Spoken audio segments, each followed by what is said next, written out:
আশা করি সবাই ভালো আছেন। আমি আল্লাহর রহমতে ভালোই আছি। আমরা যে তরঙ্গধার ক্লাসগুলো করতেছিলাম তার আজকে দ্বিতীয় ক্লাস। আমরা আজকে দ্বিতীয় ক্লাসটা করব। আর গত ক্লাস থেকে আমরা যে সূত্রগুলো পাইছিলাম, সূত্রগুলো মোটামুটি এরকম ছিল। আমরা ফার্স্টে প্রমাণ করছিলাম এরকম তরঙ্গের বেগ v = f ল্যামডা। আসলে যদি v ধ্রুবক হয়, শব্দের বেগ যদি নির্দিষ্ট হয়, সেক্ষেত্রে কম্পাঙ্ক বাড়লে তরঙ্গ কমে, তরঙ্গ বাড়লে কম্পাঙ্ক কমে। এজন্য আমরা এই সূত্রটা ধ্রুবক হিসেবে লিখতে পারি, কারণ এটা আমরা অঙ্কে কাজে লাগাবো। আর ইচ্ছা করলে কিন্তু এফ এর জায়গায় 1/t লিখতে পারি, মানে এই সূত্রটাও আসে এটা। আর দ্বিতীয় সূত্রটা আমরা পড়ছিলাম, এটা এর উপর ভিত্তি করে একটা শর্ত দিয়েছিলাম এরকম যে f1 যদি গ্রেটার দেন f2 হয়, সেক্ষেত্রে λ2 গ্রেটার দেন λ1 হবে। আর দ্বিতীয়টা এরকম পড়ছিলাম, যদি v1 গ্রেটার দেন v2 হয়, সেক্ষেত্রে λ1 গ্রেটার দেন λ2 হবে যখন f ধ্রুবক থাকে। আর 3 নাম্বার শর্ত পড়ছিলাম এরকম যে v1 গ্রেটার দেন v2 হলে f1 গ্রেটার দেন f2 হবে, কিন্তু অবশ্যই ল্যামডা ধ্রুবক থাকতে হবে সেক্ষেত্রে। আর এর উপর ভিত্তি করে একটা সূত্র পড়ছিলাম, এটা তরঙ্গের অতিক্রান্ত দূরত্ব s = n ল্যামডা। আমরা আসলে এটা নিয়ে আসার কারণ যে আমরা প্রথম যে লাইনটা লিখলাম, এটা এই সূত্র দিয়ে আমরা অঙ্ক করব। আমরা প্রথম দুইটা অঙ্ক আগে করে নিব। আমরা পরের পেজে যাচ্ছি। এই পেজের কাজ শেষ। যারা যুক্ত হলে আরো অনেকে যারা যুক্ত হচ্ছে তাদের আবার ধন্যবাদ দিলাম। পরের পেজে আসতেছি আমরা। ফার্স্ট অঙ্ক যেরকম তিনটি সাউন্ড অফ করে দাও, যার সাউন্ড আছে তো অফ করে দাও, বা বোঝা যাচ্ছে না কার সাউন্ড আছে। দিগন্ত সাউন্ড অফ করে দাও, দিগন্তর সাউন্ড আছে। তোকে আমরা আবার ক্লাসের কথায় আসি যে ফার্স্ট যে অঙ্কটা দিলাম, তিনটি সুরশলাকার কম্পাঙ্ক যথাক্রমে 123 হার্টজ, 369 হার্টজ এবং 615 হার্টজ, এরা বায়ুতে যে তরঙ্গ সৃষ্টি করে তাদের তরঙ্গ দৈর্ঘ্যের অনুপাত কত। আমরা আসলে যে অঙ্কটা করব এরকম যদি আগে সাইড নোট গুলো করে নিতাম সবচেয়ে ভালো হতো।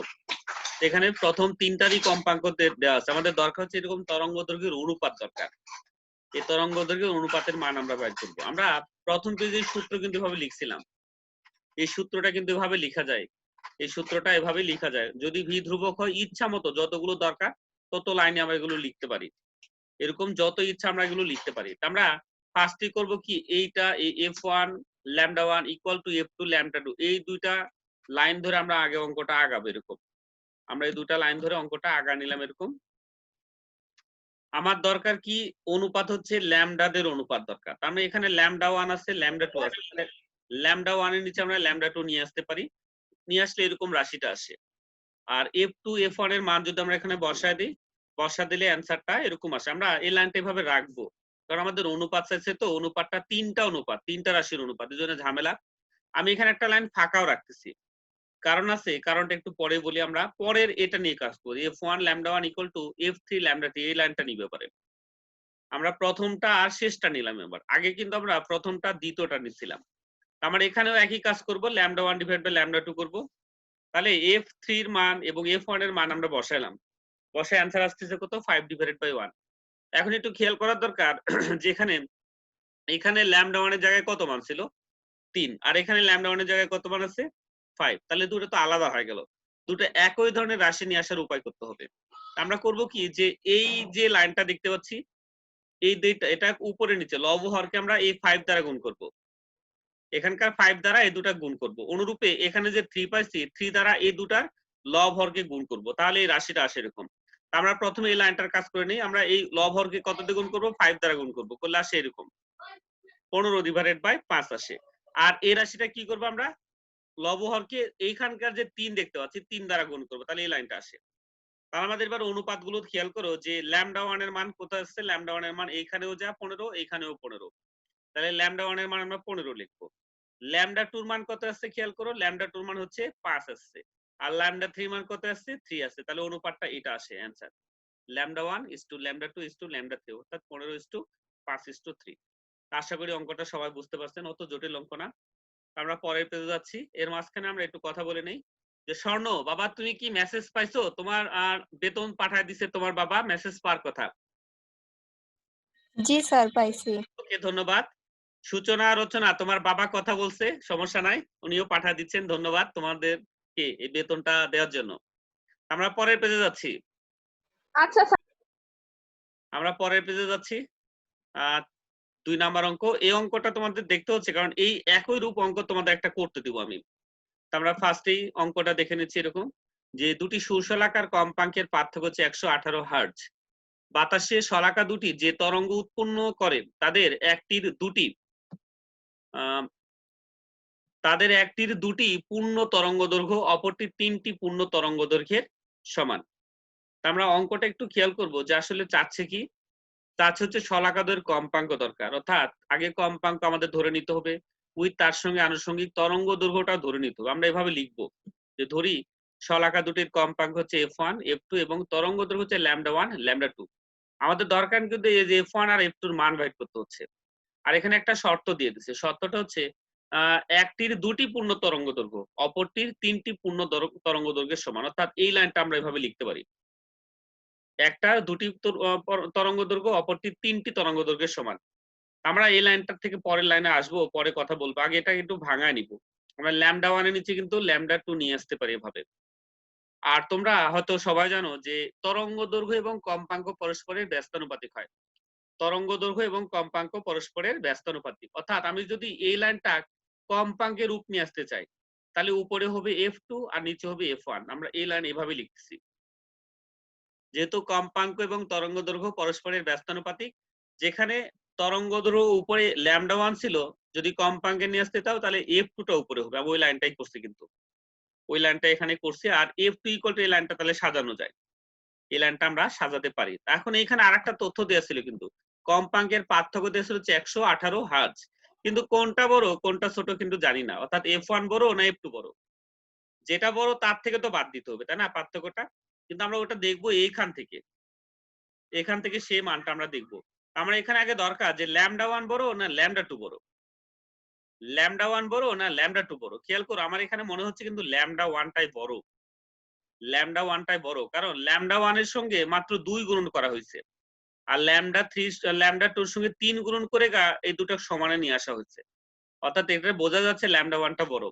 যদি λ1 বড় হয় তাহলে f2 কিন্তু বড় হবে, λ1 বড় হলে f2 বড় হবে। তার আমরা এখানে পার্থক্যটা লিখবো f2 - f1। মনে রাখতে হচ্ছে যদি তরঙ্গ দৈর্ঘ্য বড় হয় তাহলে কম্পাঙ্কটা ছোট হয়, যেহেতু তরঙ্গ দৈর্ঘ্য λ1 বড় তাহলে কম্পাঙ্কটা f2 বড় হবে। আমরা পার্থক্যটা এভাবে লিখলাম, f2 এর মান এখান থেকে এখানে বসায় দিব। আমরা বসা দিয়ে আমাদের এখান থেকে যদি f2 কমন নেই, কমন নিলে এখানে আসে 3/2 -1 আসে, 3/2 -1। তাহলে আমি একবার এপারে মানটা বাইর করতেছি, f1 ইকুয়াল টু লেখা যায় 118/3/2 -1, অর্থাৎ 236 হার্জ। আর f1 এর মান যদি আমরা এখানে বসা দিই তাহলে f2 এর মানটা পাবো আমরা 354 হার্জ। তাহলে আমরা একটা অঙ্ক করছি, পরের পেজে যাব, স্ক্রিনশট দিয়ে নাও তোমরা।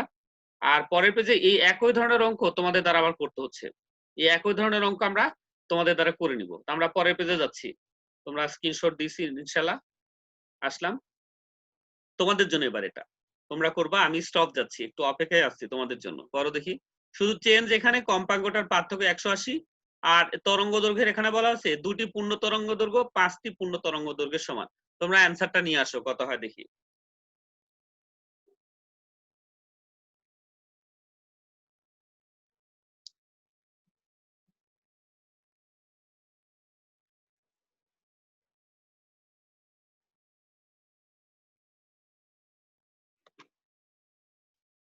আজকে ইসি না, ইসি কই? তন্নি সকালে ক্লাস করছো কেমিস্ট্রি?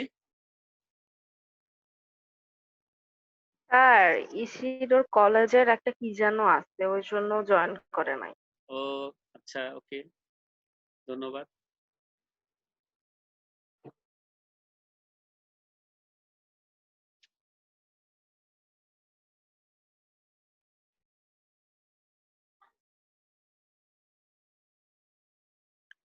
রবিউল ইসলাম, শুনতে পাচ্ছ? রবিউল। জি স্যার, আসসালামু আলাইকুম। ওয়ালাইকুম সালাম, ভালোই আছো? জি স্যার। ঠিক আছে, করো দেখো।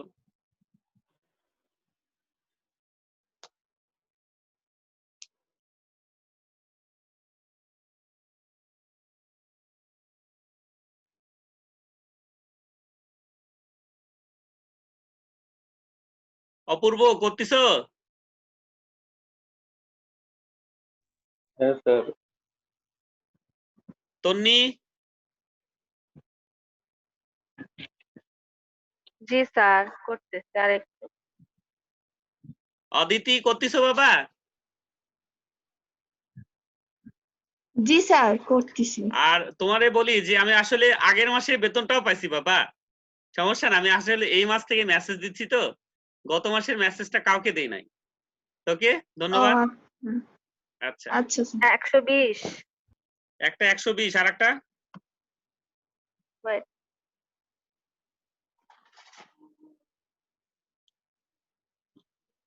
300 আর 120। ওকে দেখি। একটার অ্যান্সার হচ্ছে, আমরা অঙ্কটা একবারে তুলে ফেলছি। অঙ্কটা এরকম আগে অ্যান্সারটা নিয়ে আসলে ভালো হতো। তো অ্যান্সারটা ইজিলি বোঝা যাচ্ছে, এটা 120। হ্যাঁ, একটা 120 আসবে আর একটা হচ্ছে 300। ওকে, ধন্যবাদ। ছোট্ট একটা অঙ্ক ছিল, সবাই করছো, এই জন্য সবাইকে ধন্যবাদ দিলাম যারা করছো। সূচনা রচনা তোমাদেরও করতে হবে, কিন্তু তোমরা শুধু দেখো আর ছবি তোলো, অঙ্ক করতে হবে। খুশি, বুঝতে পারতেছো কথা? ওকে, আমরা 4 নাম্বার পরের পেজে যাব, আর অঙ্ক না, আমরা কিছু আগে থিওরি নিয়ে কথা বলবো, তারপরে আবার অঙ্কে ফিরে আসবো। আমরা পরের পেজে যাচ্ছি। আমরা এতদিন তরঙ্গ সম্পর্কে জানছি। আসলে তরঙ্গ কিন্তু জানে আছে তোমরা, অগ্রগামী সরি অনুদৈর্ঘ্য তরঙ্গ, অনুপ্রস্থ তরঙ্গ, এগুলো জানছো তাই না? কিন্তু তরঙ্গের গতির উপর ভিত্তি করে তরঙ্গকে আরো দুই ভাগে ভাগ করা যাচ্ছে। একটা হচ্ছে অগ্রগামী বা চলমান তরঙ্গ, একটা হচ্ছে অগ্রগামী বা চলমান তরঙ্গ।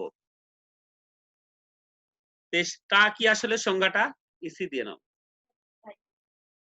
কোন তরঙ্গ যদি বিস্তৃত মাধ্যমের এক স্তর হতে অন্য স্তরে ক্রমাগত সঞ্চালিত হয়ে সামনের দিকে অগ্রসর হয়, তাকে বলা হয় অগ্রগামী তরঙ্গ। তো এত যদি না বলে তোমরা এভাবে বলো, যে তরঙ্গ সামনের দিকে অগ্রসর হয় তাকে বলা হয় অগ্রগামী তরঙ্গ। যে তরঙ্গ সামনের দিকে অগ্রসর হয় তাকে বলা হয় অগ্রগামী তরঙ্গ। যেগুলো নদীতে সৃষ্ট পানির তরঙ্গ, শব্দ তরঙ্গ, সবগুলো কিন্তু আসলে অগ্রগামী তরঙ্গ। আসলে তরঙ্গটা এরকম হয়, আমরা চিত্র দিয়ে দিলাম, এটাও কিন্তু একটা তরঙ্গ, সামনের দিকে অগ্রসর হচ্ছে। আর এই তরঙ্গটা আসলে এর বৈশিষ্ট্য জানার দরকার আমাদের। এই বৈশিষ্ট্যগুলো আমাদের সবচেয়ে বেশি জরুরি, কারণ পার্থক্যের মধ্যে এগুলো পাবো আমরা। ফার্স্ট আমরা যদি বলি যে মাধ্যমের প্রতিটি কণা পর্যাবৃত্ত গতি লাভ করে, অবশ্যই কিন্তু আসলে যে তরঙ্গটা আমরা আঁকায় নিচ্ছি এখানে, প্রতিটা কণায় কিন্তু পর্যাবৃত্ত গতি লাভ করে এই ধরনের তরঙ্গের ক্ষেত্রে। 2 নম্বর সত্য হচ্ছে এর বেগ মাধ্যমের ঘনত্ব এবং স্থিতিস্থাপকতার উপর নির্ভর করে। আমরা এটা ইনশাল্লাহ সামনের ক্লাসে পাবো যে আসলে ঘনত্বের উপরের বেগের কি প্রভাব পড়ে, সামনের ক্লাসে এটা ইনশাল্লাহ পাবো। 3 নাম্বার হচ্ছে মাধ্যমের প্রতিটি বিন্দুর চাপ এবং ঘনত্ব একই থাকে। আসলে মাধ্যমের তো মাধ্যম বলা যাচ্ছে, মাধ্যমের ঘনত্ব তো আলাদা হওয়া সম্ভব না, চাপটাও একই হয়। যদি এগুলোর পরিবর্তন হয় তাহলে শব্দের বেগ বা এগুলো অগ্রগামী তরঙ্গের পরিবর্তনটা লক্ষ্য করা যায়। 4 নাম্বার হচ্ছে মাধ্যমের প্রতিটি কণার বিস্তার এবং কম্পন একই হয় এবং একই প্রকৃতির কম্পনে কম্পিত হয়, অর্থাৎ আলাদা কোনো কম্পন হয় না। প্রতিটা কণায় উপর নিচে কম্পন করে সামনের দিকে অগ্রসর হয়। আর 5 নাম্বার হচ্ছে একটি তরঙ্গ চূড়া এবং একটি তরঙ্গ পাদ অথবা একটি সংকোচন প্রসারণের মধ্যে সামনের দিকে অগ্রসর হয়। তাহলে এটা আসলে এরকম তরঙ্গ শীর্ষ তরঙ্গ পাদ এভাবেও যায়, অথবা আমরা স্প্রিং এর গতি যেরকম সেভাবে কিন্তু এটা আগায়। আমরা এটার উপর ভিত্তি করে যে একটা রাশিমালা পাবো সেটা আমরা পরের পেজে করব। আমরা পরের পেজে আসতেছি। ওকে, আমরা অগ্রগামী তরঙ্গের সমীকরণ দেখবো। আমরা একটা রাশিমালা দেখবো, তার জন্য আমরা এরকম একটা ধরে নিব যে ধরি একটি অগ্রগামী তরঙ্গ এক্স অক্ষের ধনাত্মক দিকে ভি বেগে অগ্রসর হচ্ছে এবং মূল বিন্দুতে তরঙ্গটির সরল সন্ধিত স্পন্দন বলে মূল বিন্দুতে সরণটা হবে এরকম। আমি আগে একটা চিত্র আঁকা নিচ্ছি। আমি ধরলাম এটা আমার সে তরঙ্গটা, এই তরঙ্গটা, এইটা তরঙ্গ, এই রেখাটা যেটা উপরে ঢেউ খেলতেছে, এটা এক্স অক্ষ বরাবর সামনের দিকে অগ্রসর হচ্ছে। যখন একবারে মূল বিন্দুতে এই জায়গায়, তখন এটা কিন্তু সরল সন্ধিত স্পন্দন। আমরা যখন এই তরঙ্গটা মূল বিন্দুতে যখন উৎপন্ন হয়েছে সেক্ষেত্রে এটা সরল সন্ধিত স্পন্দন। এই সরল সন্ধিত স্পন্দনের ইকুয়েশনটা কিন্তু আমরা অষ্টম অধ্যায়ে পড়ে আসছি। মূল বিন্দুতে যে সরল সন্ধিত স্পন্দনের ইকুয়েশনটা আমরা অষ্টম অধ্যায়ে পড়ছি, সেটা হচ্ছে এইটা। আমরা লিখে নিলাম, তাহলে মূল বিন্দুতে সমীকরণটা হবে a sin ওমেগা t। এখন এই তরঙ্গটা যত সামনের দিকে আগা যাবে, তরঙ্গটা যত সামনের দিকে আগা যাবে, সময়ের সাথে সামনের দিকে আগালে সেক্ষেত্রে দশা অর্থাৎ এই অ্যাঙ্গেলটার পরিবর্তন হয়। দশা মানে এই লাস্টে যে অ্যাঙ্গেলটা দেখো ওমেগা টি, এই ওমেগা টি আস্তে আস্তে কমতে থাকে। যত সামনের দিকে যাবে ওমেগা টির মান তত কমতে থাকবে। আমি একটা নির্দিষ্ট বিন্দু ধরে নিচ্ছি, এখানে একটা নির্দিষ্ট বিন্দু ধরে নিলাম। ধরলাম টি সময় পরে তরঙ্গটি এক্স দূরত্ব অতিক্রম করে পি বিন্দুতে আসে। আমি বিন্দুটা দিয়ে নিলাম এখানে। আমি ধরলাম এই টি সময় পরে এই যে তরঙ্গটা বলা হচ্ছে বস্তু কণাটা, সেটা এক্স দূরত্ব অতিক্রম করে এই পি অবস্থানে আসছে। এই পি অবস্থানে আসার কারণে কি পরিমাণ তার দশার পরিবর্তন হচ্ছে, কমে যাচ্ছে, সেটা আমি ধরলাম আলফা পরিমাণ। এই পি বিন্দুতে যখন আসে তখন তার দশাটা আলফা পরিমাণ কম হবে। আমরা এটা নিয়ে কাজ করব। আমরা এর আগের ক্লাসে করছিলাম তরঙ্গ দৈর্ঘ্য নিয়ে কথা বলছিলাম। তরঙ্গ দৈর্ঘ্য মানে এরকম একটা পূর্ণ কম্পন তৈরি করতে যে দৈর্ঘ্য অতিক্রম হয়। পূর্ণ কম্পন মানে কি, এই জায়গা থেকে এই জায়গায় আসার যে অতিক্রান্ত দূরত্ব, শুরু থেকে এইরকম আরেকটা আবার উঠছে এরকম ঢেউ খেলানোর দূরত্বকে বলা হয় তরঙ্গ দৈর্ঘ্য, ল্যামডা বলা হয়। আমরা এটা একটু আঁকা নিলাম, এটা হচ্ছে তরঙ্গ দৈর্ঘ্য, এটা দিয়ে দিলাম তরঙ্গ দৈর্ঘ্য। আমি যে কথাটা বলছিলাম যে টি সময় পরে যে পি বিন্দুতে আসছে সেক্ষেত্রে কত আলফা পরিমাণ দশা কম হয়, আমি এই লাইনটাই লিখে রাখছি, কিন্তু এখানে দশা থেকে আলফা পরিমাণ বাদ দিয়ে দিচ্ছি। এরপরে আমরা এই কথাটা লিখছি যে এখানে তরঙ্গ দৈর্ঘ্য আমি ধরে নিলাম ল্যামডা। আমরা জানি, সবাই জানি যে এরকম পুরা এক পাক ঘুরে আসা মানে এই জায়গায় আসা, সেটা কিন্তু আসলে পুরো একটা 2 পাই অর্থাৎ 360 ডিগ্রি কোণের সমান হয়। আমরা এগুলো তরঙ্গ অধ্যায় করছিলাম, তরঙ্গ না সরলসূচিত স্পন্দন অধ্যায় এগুলো কিন্তু দেখছি। অথবা তোমরা যদি এই অর্ধেকটা, এই নিচের অর্ধেকটা যদি উল্টায় দাও, এদিকে ঘুরায় দাও, তাহলে এখানে বৃত্তের মতো রূপ নাই, কিন্তু এটা আঁকানোর অত ভালো হয় না আঁকানো। যদি এরকম এই অংশটা উল্টায় দাও তাহলে এপারে কিন্তু বৃত্তের মতো রূপ নাই। অর্থাৎ একটা পূর্ণ তরঙ্গ অতিক্রম করলে পুরো একটা বৃত্ত ঘুরে আসতেছে, পুরা বৃত্তের কোণ কত 2 পাই। আমরা এভাবে লিখতে পারি, কিন্তু তাহলে আমরা এভাবে লিখতে পারি, কিন্তু আসলে ল্যামডা দূরত্বের জন্য দশা কত 2 পাই, ল্যামডা দূরত্বের জন্য হচ্ছে দশা 2 পাই। তাহলে এককের জন্য কত, একের জন্য কত হবে 2 পাই ডিভাইড বাই ল্যামডা। তাহলে এক্স দূরত্বের জন্য কত হবে, এক্স দূরত্বের জন্য হবে 2 পাই এক্স ডিভাইড বাই ল্যামডা। আমরা আসলে এই যে এক্স দূরত্বের মানটা বাইর করে নিলাম, এখানে দশা কত হচ্ছে, এখানে দশাটা হচ্ছে এই পরিমাণ, এইখানে যখন বিন্দু কণাটা আসছে তখন এই পরিমাণ দশা কম হবে। তাহলে এই দশাটা আমরা বাদ দিয়ে দিব মূল এখান থেকে, অর্থাৎ এটা আলফার মান, যেটা বাইর করলাম এটা হচ্ছে আলফার মান নিয়ে নিলাম। তা আলফার মানটা আমরা 1 নাম্বার ইকুয়েশনে বসাবো পরের পেজে, আলফার মানটা আমরা 1 নাম্বার ইকুয়েশনে বসাবো পরের পেজে। আমরা পরের পেজে আসতেছি। ওকে, আমরা পরের পেজে একবার মান বসা দিলাম। এখন এখান থেকে আমার ইকুয়েশনটা আসলে এটাও ইকুয়েশন, তোমরা ইচ্ছা করলে এটাও মনে রাখতে পারো, কিন্তু আমাদের অঙ্ক করার জন্য ইকুয়েশনটা কার্যকর হয় না। আমরা এই ইকুয়েশনটাকে আরো ভাঙায় ভাঙে একটা সাধারণ ফরম্যাটে নিয়ে আসবো। আমরা এখান থেকে ইচ্ছা আমার এখানে 2 pi divide by lambda common নিবে, এখানে 2 pi divide by lambda common নিতে যাচ্ছি, কিন্তু এই রাশিটাতে কিন্তু 2 পাই ডিভাইড বাই ল্যামডা নাই। এই 2 পাই ডিভাইড বাই ল্যামডাটা এখানে বানায় দিব আমরা। তা ওমেগা কিন্তু ভাঙা আমরা এটা লিখতে পারি, ওমেগার জায়গায় আমরা 2 পাই এফ লিখতে পারি। তাহলে এখানে লাইনটা বসা দিলাম, ওমেগার জায়গায় 2 পাই এফ লিখে দিলাম। আর ইচ্ছা করলে কিন্তু আমরা এই এফ এর জায়গায় মান বসাবো, আমরা এফ এর ইচ্ছা করলে এখন ভাঙাতে পারি। V equal to F lambda হয়, V equal to F lambda হয়, তাহলে এফ ইকুয়াল টু কি হয়, ভি ডিভাইড বাই ল্যামডা। তাহলে এফ এর জায়গায় আমরা মান বসা দিব, যদি এফ এর জায়গায় মান বসা দিই তাহলে এটা আসে। আমরা এবারে কিন্তু 2 pi divide by lambda common নিতে পারবো। যদি 2 পাই ডিভাইড বাই ল্যামডা আমরা কমন নেই তাহলে এই রাশিটা আসে 2 pi divide by lambda VT minus X. এটা হচ্ছে আসলে অগ্রগামী তরঙ্গের সাধারণ সমীকরণ, এটাই অগ্রগামী তরঙ্গের সাধারণ সমীকরণ, আমরা এটা মনে রাখবো। এটি অগ্রগামী তরঙ্গের রাশিমালা। আমরা এই প্রমাণটা আসলে করলাম কি, এক্স অক্ষের ধনাত্মক দিকে গেছে বলে এই ধরনের ইকুয়েশনটা আসলো, তাই না? যদি এক্স অক্ষের ঋণাত্মক দিকে আসতো, এক্স অক্ষের ঋণাত্মক দিকে আসতো তাহলে কিন্তু ইকুয়েশনটা এরকম হতো, শুধু এই মাইনাসের জায়গায় প্লাস হতো। অবশ্যই মনে রাখার দরকার, কারণ এগুলো দরকার আমার পরে। যদি এক্স অক্ষের ধনাত্মক দিকে যায় সেক্ষেত্রে এটা, আর এক্স অক্ষের ঋণাত্মক দিকে আসলে এখানে একটা প্লাস হয়, তাহলে এটা মনে রাখবা। আমরা পরের পেজে যাচ্ছি, এই পেজের কাজ শেষ আমাদের, পরের পেজে এটা আমরা কাজ করবো। এরপরে আসলে এটাতে অঙ্ক করব, পরের পেজে আসলাম। ফার্স্ট অঙ্ক এই তরঙ্গের উপর ভিত্তি করে, যে একটি অগ্রগামী তরঙ্গের সমীকরণ হচ্ছে y ইকুয়াল টু 5 sin 200 পাই t মাইনাস 1.57x। এখানে সবকটি রাশি SI এককে প্রদত্ত, তরঙ্গটির বিস্তার, তরঙ্গ দৈর্ঘ্য, তরঙ্গ বেগ এবং কম্পাঙ্ক নির্ণয় করে। আমি আগের পেজে আরেকবার যাবো একটু, আমরা এখানে বলতে ভুলে গেছি, এটা আসলে এটা কোনটা কি এটা বলার দরকার। এ যেটা দেখতে পাচ্ছ সামনে এটা হচ্ছে বিস্তার বলা হয়, এ যেটা সেটা হচ্ছে বিস্তার। ল্যামডা যেটা দেখতে পাচ্ছ এটা হচ্ছে তরঙ্গ দৈর্ঘ্য, আর ভি যেটা সেটা হচ্ছে তরঙ্গ বেগ। তাহলে এই তিনটা রাশি আমার পরের কাজে লাগতেছে। আবার আগের পেজে আসলাম। তাহলে ইকুয়েশন থেকে আমার কি কি দরকার, বিস্তার দরকার, তরঙ্গ বেগ দরকার, তরঙ্গ দৈর্ঘ্য দরকার এবং কম্পাঙ্ক দরকার। তার মানে এই ইকুয়েশনটা আমরা এখনই যে প্রমাণটা করলাম ওই আকারে নিয়ে আসতে চাচ্ছি। যে ইকুয়েশনটা আমরা এখানে দিয়ে রাখছি এই ইকুয়েশনটাকে আমার সাধারণ যে ফরম্যাটটা অগ্রগামী তরঙ্গের তার মতো করে নিয়ে আসার চেষ্টা করব। আমরা এই অঙ্কটা করার জন্য এভাবে সাজাবো যে আমরা জানি অগ্রগামী তরঙ্গের সমীকরণ হচ্ছে y = a sin 2π divided by lambda vt। এখানে t বাদ পড়ছে, একটু দয়া করে দিয়ে নাও। vt - x, এটা vt - x, এটা হচ্ছে আমাদের মূল তরঙ্গের সমীকরণ। আবার বলি এখানে কিন্তু v এর সঙ্গে t একটা যুক্ত, টিটা দেখা যাচ্ছে না, বাদ পড়ে গেছে এটা। আর প্রদত্ত যে সমীকরণটা সেটা হচ্ছে এটা, প্রদত্ত সমীকরণ এটা, তাই না? আমার কাজ কি খেয়াল করতে হচ্ছে, এইখানে কি x এর সঙ্গে কোনো কিছু মান আছে? নাই, কিন্তু x এর জায়গায় কোনো মান নাই। তাহলে এই ইকুয়েশনেরও x এর জায়গায় কোনো মান রাখা যাবে না, x এর মানটা বাদ দিতে হবে। x এর মানটা আমরা বাদ দিয়ে দিব। তাহলে x এর মান বাদ দিতে চাইলে কমন নিতে হবে। তা আমরা একটু কমন নিয়ে নিলাম। আমরা এখানে কমন নিচ্ছি, কমন নিয়ে এলাম 1.57 কমন নিছি। কমন নিছি এইখান থেকে, তাই না? কিন্তু এখান থেকেও যদি কমন নিতাম, কমন নেওয়ার আসলে ভাগ করে দেওয়া। কমন নেওয়া মানে ওই মান দিয়ে ভাগ করা। তাহলে এখানে আমি একবারে ভাগ করে 1 আসে, ওটা লিখি নাই, কিন্তু এইখানে ভাগ করার সুযোগ হয় নাই, পরে করবো, এই জন্য রাখছি এটা।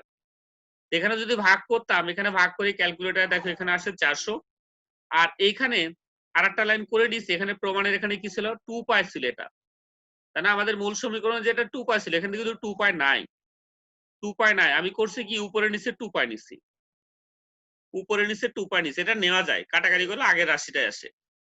এরপরে কি করব, এই 2π যেটা পাইলাম, এই যে এই 2π, এই 2π এর নিচে কিন্তু এই 1.57 টা নিয়ে আসতে পারি আমরা। আমরা পরের লাইন এভাবে নিয়ে আসলাম, এই 1.57 টা নিচের 2π এর নিচে নিয়ে আসলাম। অর্থাৎ এটা যদি আবার উল্টাও, আগের রাশিটাই কিন্তু আসবে, উল্টা দিলে 1.57 টা আগের রাশিতে আসবে। আমরা এখানে এবারে মান বসাবো। আমরা পায়ের মান সবসময় কিন্তু ধরবো 3.14, এখানে কিন্তু পায়ের মান 3.14 ধরবা, এর চেয়ে বেশি ধরলে মানের হেরফের হতে পারে। আমরা এখানে যদি ভাগ করি এখন 2 গুণন 3.14 ভাগ 1.57, তাহলে 4 আসে, 4 আসে। এখন দেখো ফরম্যাটটা এই 1 নাম্বার ইকুয়েশনের ফরম্যাট এবং 2 নাম্বার ইকুয়েশনের ফরম্যাট কিন্তু একই ক্যাটাগরি। তাহলে এখান থেকে আমরা কিন্তু এখন বলতে পারি, আমরা এখানে এই দুইটার তুলনা করে কিন্তু অ্যানসার গুলো নিয়ে আসতে পারি। আমরা এভাবে লিখবো এখন 1 ও 2 তুলনা করে, 1 ও 2 তুলনা করে এর জায়গায় কত আছে, এখানে এ কত ছিল, এর জায়গায় মান কত 5, তাহলে এটা বলা হয় ভি স্টার, ভি স্টার হচ্ছে 5 মিটার। ল্যামডা জায়গায় কত আছে, এখানে ল্যামডা, এই ল্যামডা জায়গায় কত আছে 4, তাহলে এটা হচ্ছে তরঙ্গ দৈর্ঘ্য 4 মিটার। ভি এর জায়গায় কত আছে, ভি এর জায়গায় এখানে 400 আছে, তাহলে এটা বলা হয় তরঙ্গ বেগ। আমরা ল্যামডা সাধারণত, সরি, তরঙ্গ দৈর্ঘ্য ল্যামডা, তরঙ্গ বেগ ভি, এই দুটা মান জানি, তাহলে কম্পাঙ্ক কিন্তু ইজিলি বাইট করতে পারি আমরা, কম্পাঙ্ক ইজিলি বাইট করতে পারি, ভি ডিভাইডেড বাই ল্যামডা, তাহলে 100 হার্টজ। তাহলে অঙ্কটা ভালো করে হয়তো বুঝছো তোমরা, তোমরা এর পরবর্তী অঙ্কটা তোমরা করবা, আর এটা স্ক্রিনশট দিয়ে নাও, পরের অঙ্ক তোমাদের জন্য। পরের পেজে আসলাম, এটা তোমরা করবা, দেখি পড়ো, দেখি আগাও।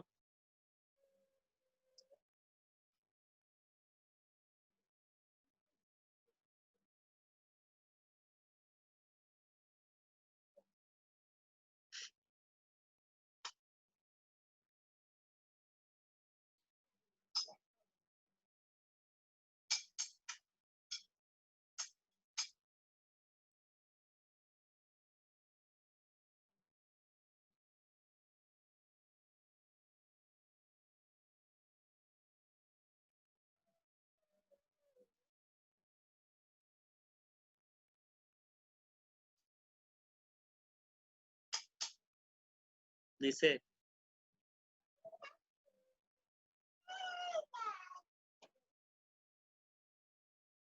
সবাই করতেছো তো, না বসে বসে আছো? দেখি কাউকে জিজ্ঞেস করি। আখি করতেছো তো বাবা? আখি অঙ্কন? জি স্যার। অঙ্কন জি স্যার করতেছি।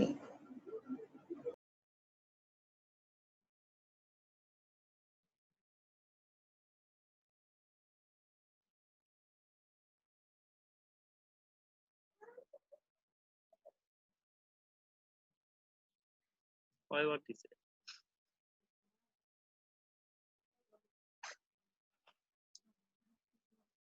মাছ তরকারি দাও এখন। ওকে, তো বিকালে রাতে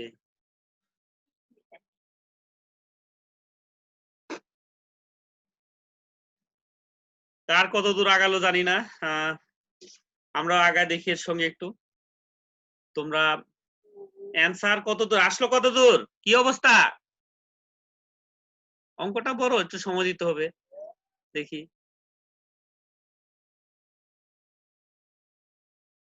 রবিউল করতেছো খাতায়? না স্যার, ক্যালকুলেটর নষ্ট। ওকে, ঠিক আছে।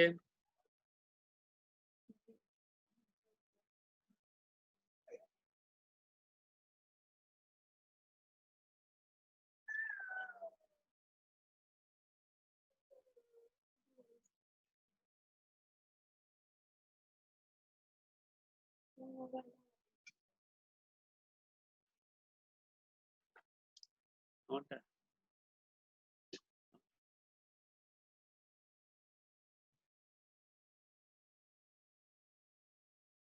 কত দূর অদিতি, তন্নি?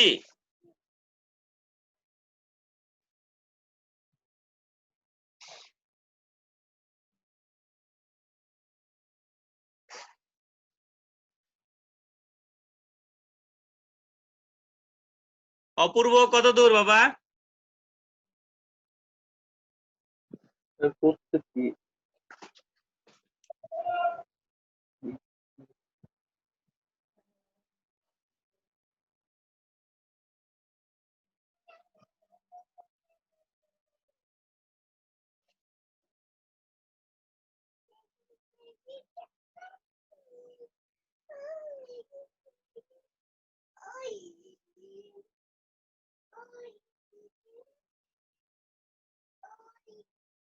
কি নিবে? ইউটিউবে যাও, তুমি এরকম করছো কেন? গুগলে চলে গেছো, কি নিবে?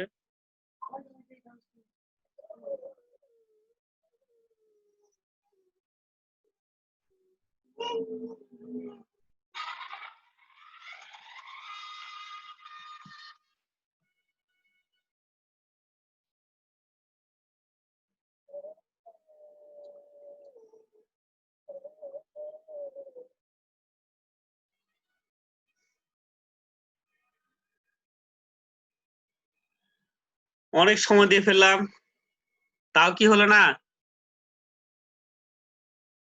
তন্নি স্যার হচ্ছে না তো। কি বলে, হবে না কেন? ঠিক আমি আছে, পারতেছি না। আমি একটু বলে দিচ্ছি। তোমরা আসলে এখানে তো হ্যাঁ, একটু প্রবলেম হচ্ছে। এখানে কিন্তু 2 পয়েন্ট দেয়া ছিল বাবা, এখানে আর কষ্ট বেশি করার দরকার ছিল না। আমি আসলে অ্যান্সারটা এরকম আসতো, তোমাদের যারা করতেছো বিস্তার তো 0.5 বোঝা যাচ্ছে, আর তরঙ্গ দৈর্ঘ্যটা এটা আসতো, আর তরঙ্গ বেগ এটা আসতো। তা আমি অঙ্কটা করে দিচ্ছি, এরকম কম্পাঙ্কটা এটা আসতো, তোমরা এরকম ধরে নিতে। আমি কিন্তু বারবার বলি যে এখানে কিন্তু আসলে টি বাদ পড়ছে, খেয়াল করবা তোমরা। আর প্রদত্ত সমীকরণ যেটা নিয়ে নিলাম, প্রদত্ত সমীকরণ এটা।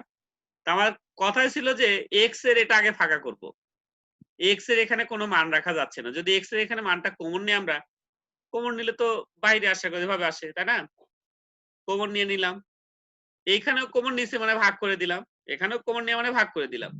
আমার এখানে এর পরে লাইন এখানে শুধু 2 পাই রাখবো, এখানে 2 পাই ছাড়া আর কোনো মান থাকবে না, তাহলে এই মানটা অবশ্যই নিচে পার হয়ে আসবে। নিচে পার হয়ে আসবে মানে এখানে এভাবে পার হয়ে আসবে, কিন্তু এই 2 পায়ের নিচে কিছু না মানে 1 আছে, কিন্তু 2 পায়ের নিচে কিছু না মানে 1 আছে। যখন এই মানটা নিচে নিয়ে আসবো 1 এর নিচে চলে আসবে কিন্তু, তাহলে লাইনটা এটা হতো। ঠিক আছে, এখন যদি ভাগ করা হয় তাহলে অ্যান্সার এটা আসতো। এখন কিন্তু দেখো অ্যান্সার গুলো মিলে গেছে, সব অ্যান্সার এটা আসতো, অ্যান্সার গুলো সব মিলিয়ে আসছে এখানে। আশা করি এই অঙ্কগুলো করবা বাসায়, কারণ বোর্ড পরীক্ষায় প্রতিবার এটা একটা আসে, এরকম প্রতিবারে এরকম একটা অঙ্ক আসবেই। একটা কমন অঙ্ক 4 মার্কের, দয়া করে অবশ্যই শিখবা। 4 মার্ক, অনেক সময় 7 মার্ক হয়, কারণ এটা দিয়ে এটা দেওয়ার স্থির তরঙ্গের রাশিমালা বের করতে বলে, সেটা আমরা শিখবো আস্তে আস্তে। এই অঙ্কটা বারবার আসে, অবশ্যই করবা। শুধু একটু ট্রিক্স করা। এই আমরা পরের অঙ্কে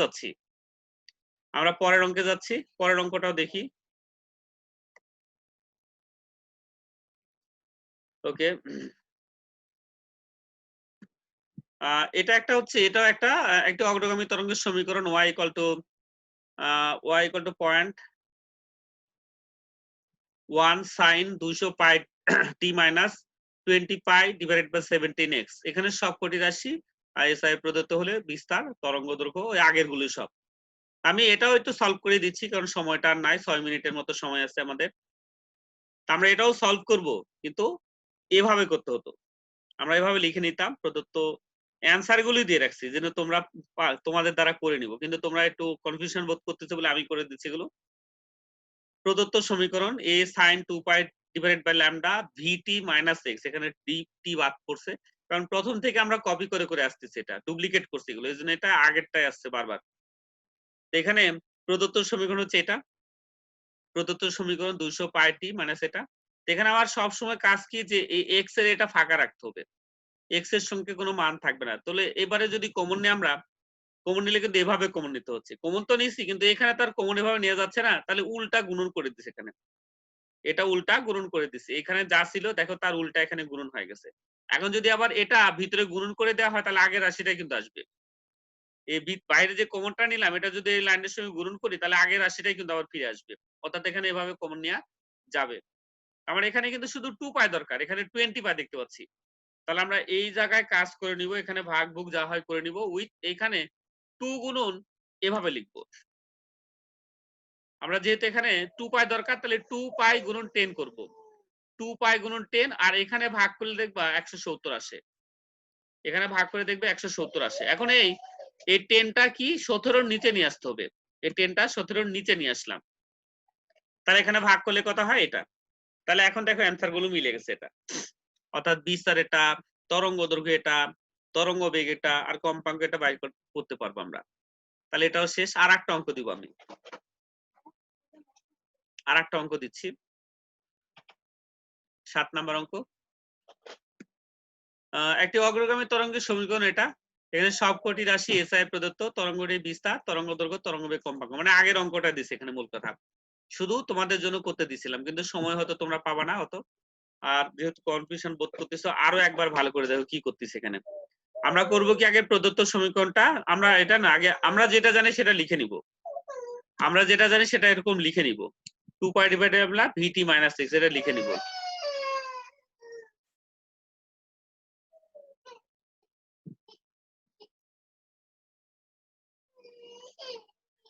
আর প্রদত্ত সমীকরণ যেটা নিয়ে নাও, আরে মোবাইল দাও না,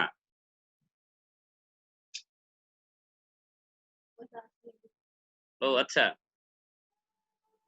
তাহলে আমরা এইটা প্রদত্ত সমীকরণটা নিয়ে নিচ্ছি এখানে।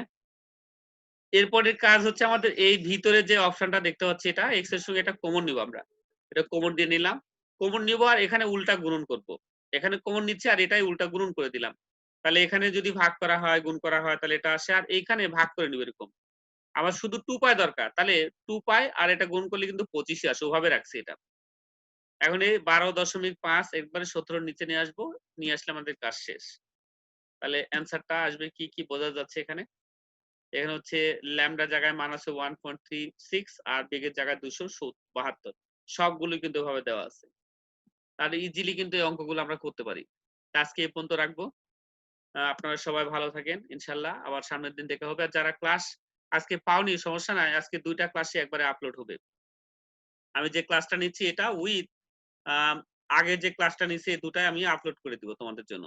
আজকে যেগুলো কথাবার্তা এক্সট্রা যুক্ত হচ্ছে এগুলো আজকে এডিটিং করে বাদ দিয়ে দিব আর আপনাদের জন্য দিয়ে দেবো। ওকে, আজকে এই পর্যন্ত। হ্যাঁ।